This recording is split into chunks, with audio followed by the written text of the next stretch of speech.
Siempre es importante subrayar la estrecha relación que hay entre el Nuevo y el Antiguo Testamento, sobre todo teniendo en cuenta que los evangelistas son en muchas ocasiones personas muchísimo más en sintonía con la Escritura que nosotros.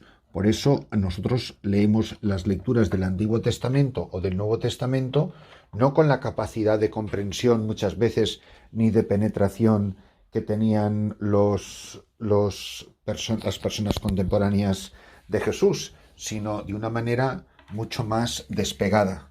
Y esto lo traigo a colación del Evangelio de San Mateo, cuyo pasaje hoy proclamamos y que nos hace un enorme bien escuchar, puesto que este pasaje del Evangelio está tomado del Evangelio de San Mateo y el Evangelio de San Mateo tiene una reminiscencia muy importante respecto del Pentateuco. Lo que está tratando de hacer el evangelista es indicar que nuestro Señor Jesucristo es el nuevo Moisés. Así como Dios dio en el Antiguo Testamento la ley por medio de Moisés en los 5 libros del Pentateuco, el Evangelio de San Mateo está dividido en estos grandes bloques. Así como Moisés recibió la ley de Dios en el monte Sinaí, ahora Jesús, en un nuevo Sinaí, subiendo al monte, va a superar, a perfeccionar y llevar a plenitud lo que Dios dijo al pueblo de Israel en el nuevo Israel, en el Sermón de la Montaña. Y así entramos de lleno en el capítulo 5 de San Mateo, en sus primeros 12 versículos. En aquel tiempo, cuando Jesús vio a la muchedumbre, subió al monte y se sentó.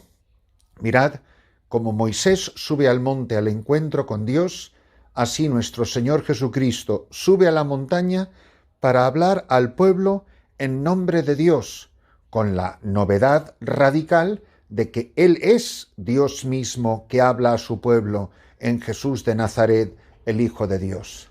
Él es Dios hecho carne, es el mismo Dios que ha bajado a la cima del monte y va a hablar a su pueblo con palabras definitivas, palabras para siempre. Y además dice que se sentó.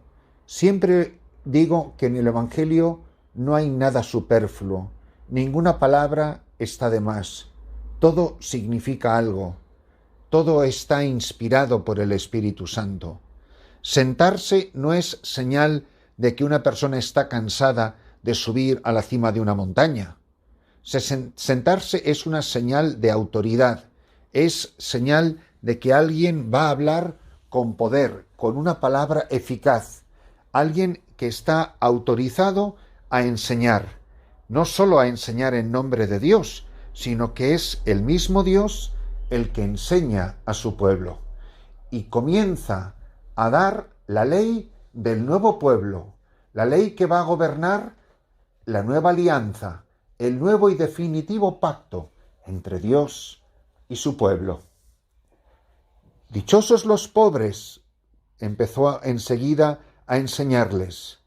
Dichosos los pobres de espíritu, porque de ellos es el reino de los cielos. Dichosos los que lloran, porque serán consolados. Dichosos los sufridos, porque heredarán la tierra.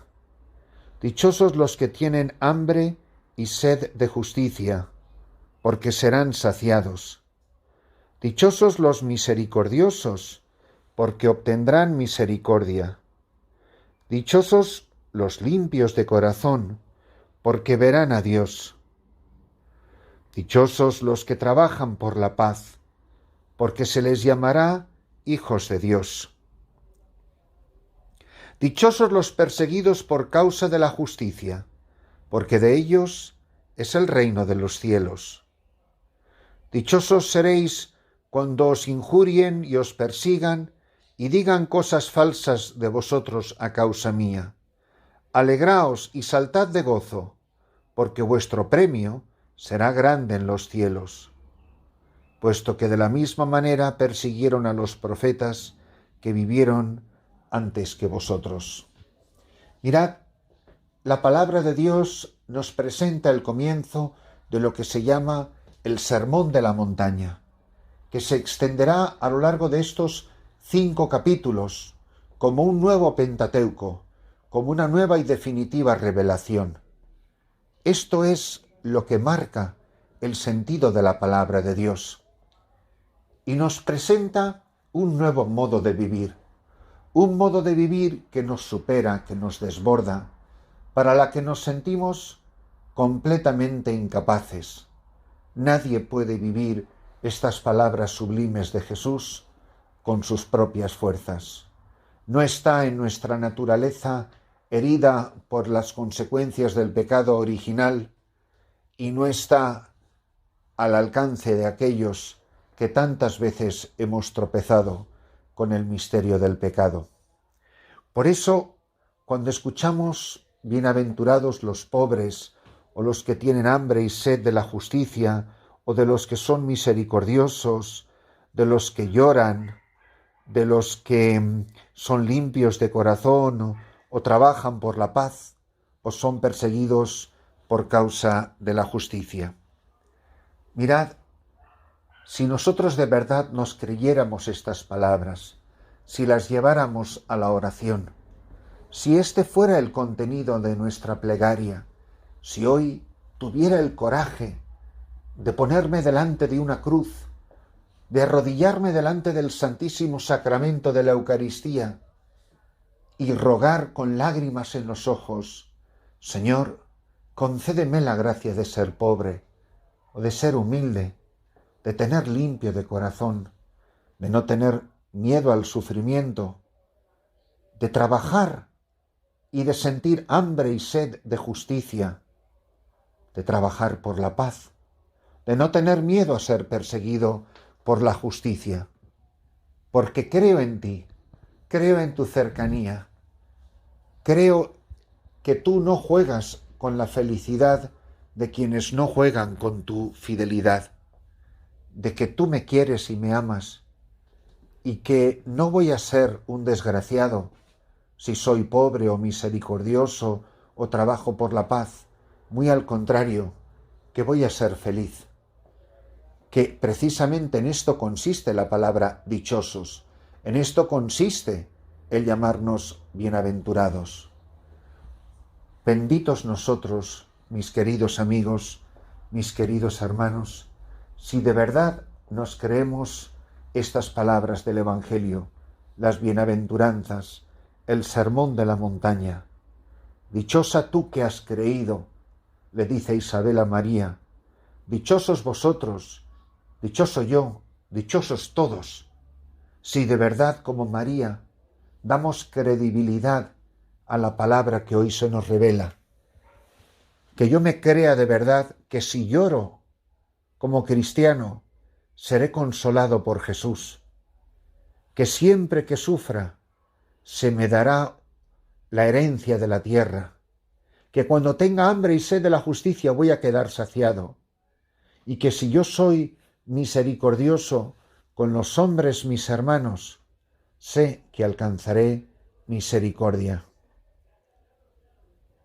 Dichosos los limpios de corazón, porque sé que si tengo limpio el corazón, te veré cara a cara, y no tras el umbral de la muerte, sino que te veré cara a cara aquí y ahora, porque contemplaré tu rostro, y te podré reconocer en la bendita Eucaristía, y en los hombres mis hermanos, y en los demás sacramentos, y en los pobres, y en los que lloran, y en los que sufren.